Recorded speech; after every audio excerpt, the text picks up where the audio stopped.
Assalamualaikum warahmatullahi wabarakatuh. Gimana kabarnya anak-anak kelas 12 IPA yang penuh semangat ya?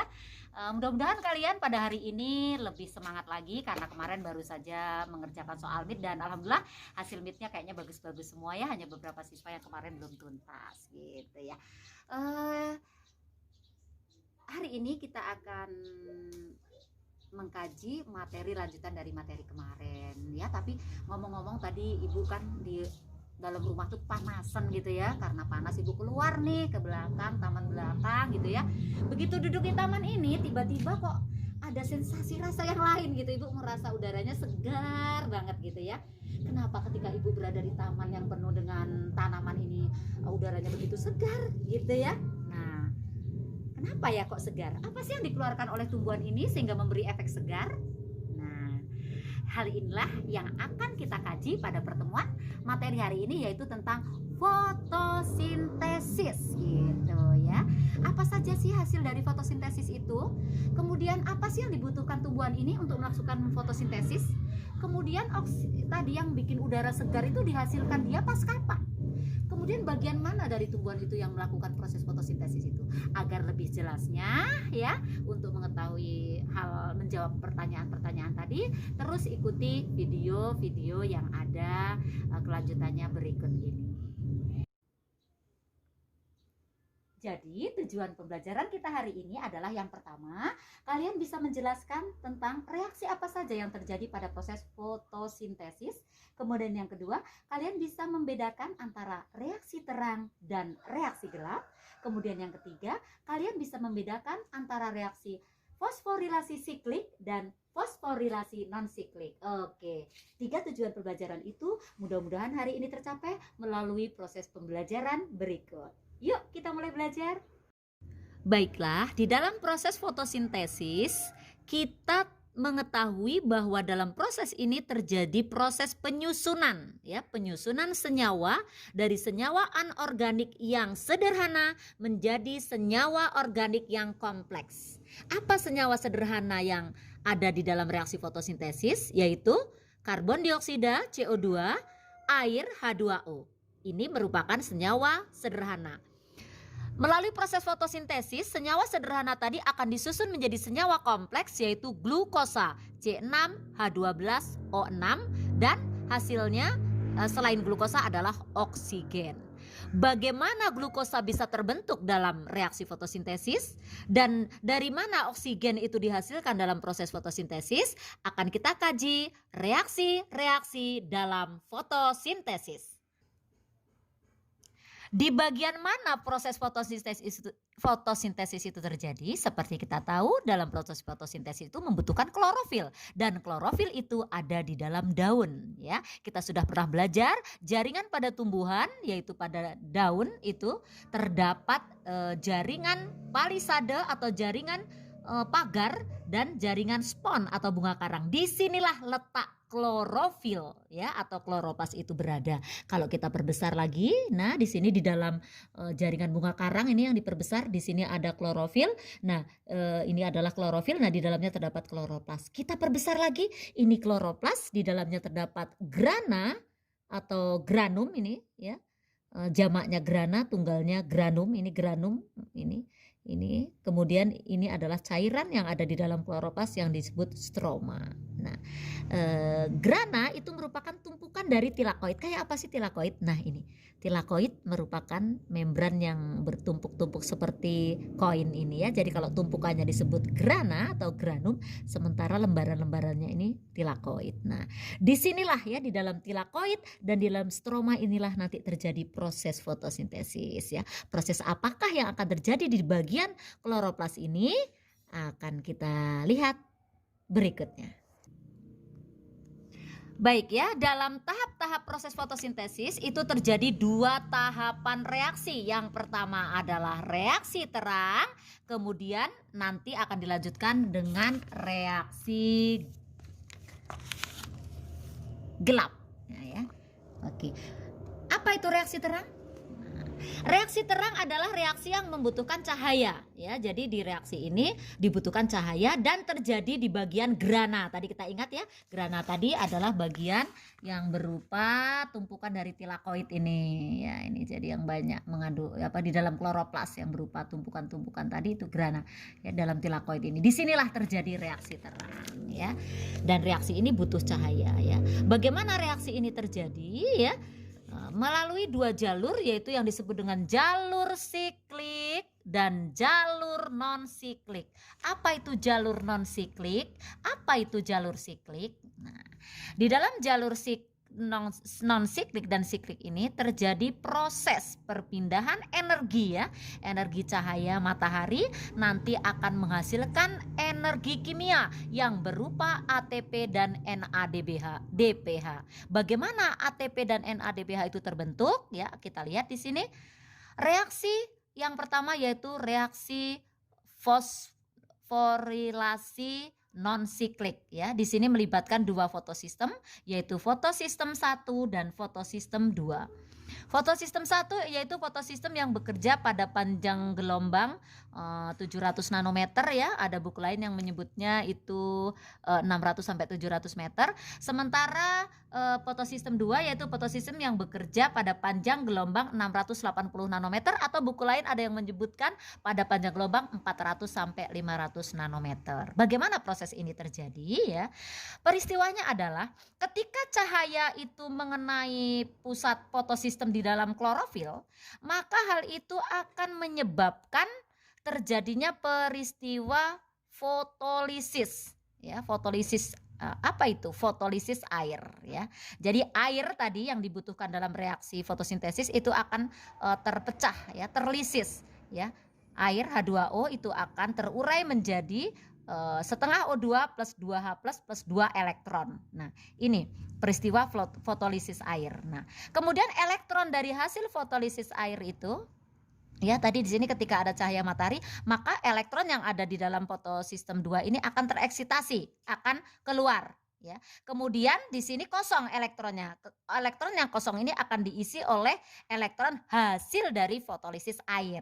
Nah, kemudian elektron yang tadi tereksitasi itu akan ditangkap oleh aseptor elektron, ya. Kemudian dia akan berpindah, ya, melalui rantai transfer elektron dari aseptor elektron satu ke aseptor elektron yang lain. Ketika terjadi perpindahan elektron dari satu aseptor ke aseptor lain, itulah, ya, terbentuk ATP, ya. Jadi ya, ini akan menghasilkan energi. Energinya itu digunakan untuk mengikatkan, ya, fosfat ke dalam ADP sehingga terbentuk ATP. Nah, ini, ya. Jadi kemudian dalam waktu yang bersamaan di fotosistem 1 itu juga ketika terkena cahaya itu juga dia mengalami eksitasi elektronnya. Elektronnya keluar, kemudian diterima oleh aseptor elektron, kemudian berpindah ke aseptor elektron yang lain, dan selama perpindahannya ini menghasilkan energi yang digunakan untuk mengikatkan, ya, tadi ini ada, ya, H+, ya, ion H+ ini berikatan dengan NADP sehingga terbentuk NADPH, ya.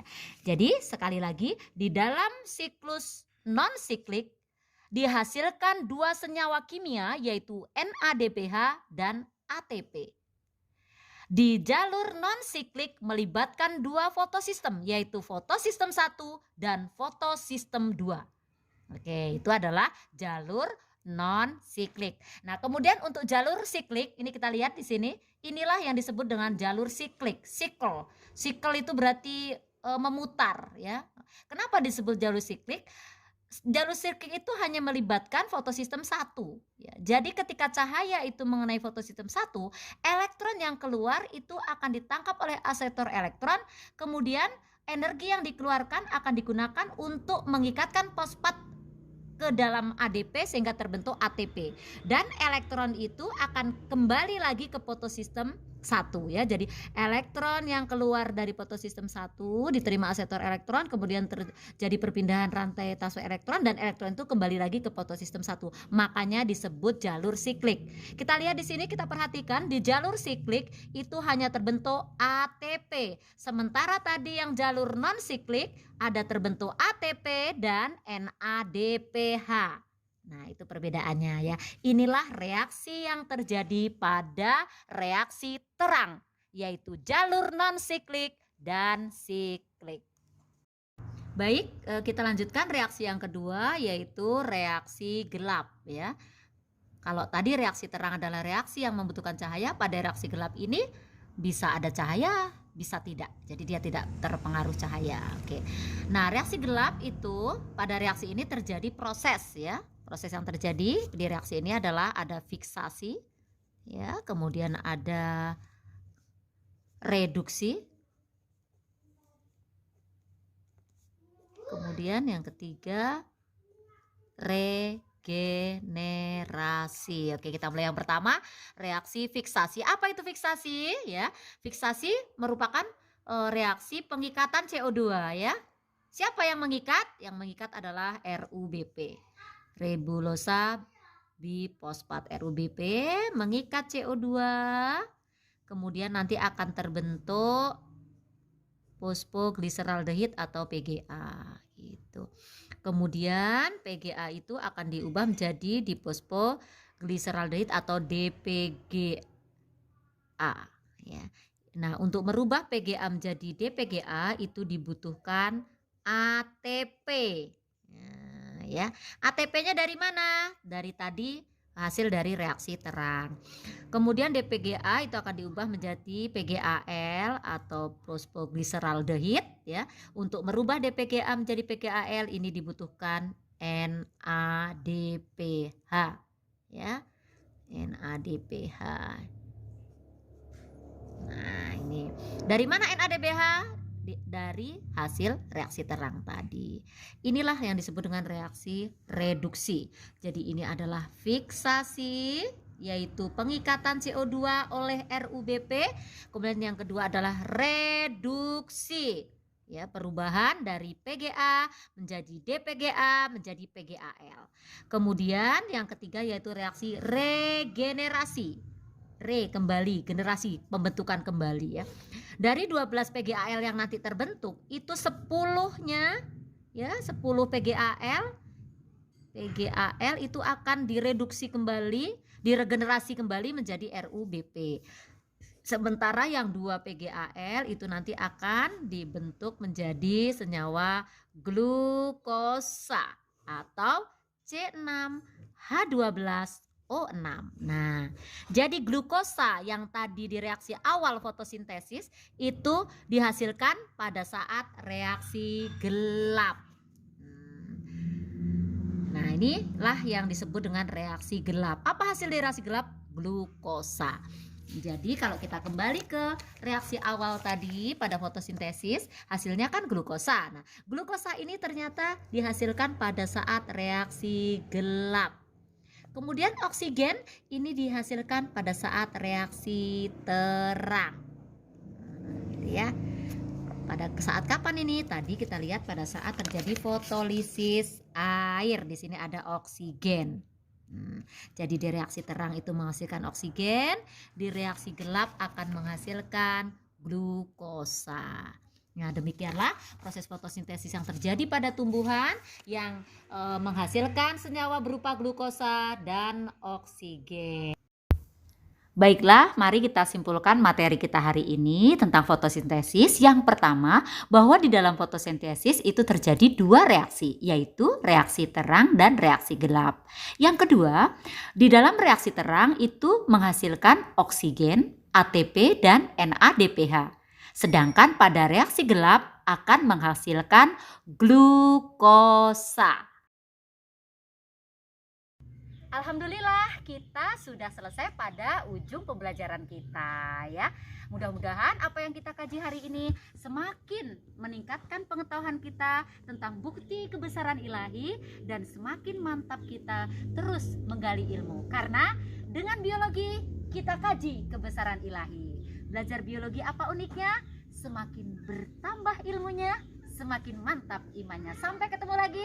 Wassalamualaikum warahmatullahi wabarakatuh. Tetap semangat. 12 MIPA memang hebat.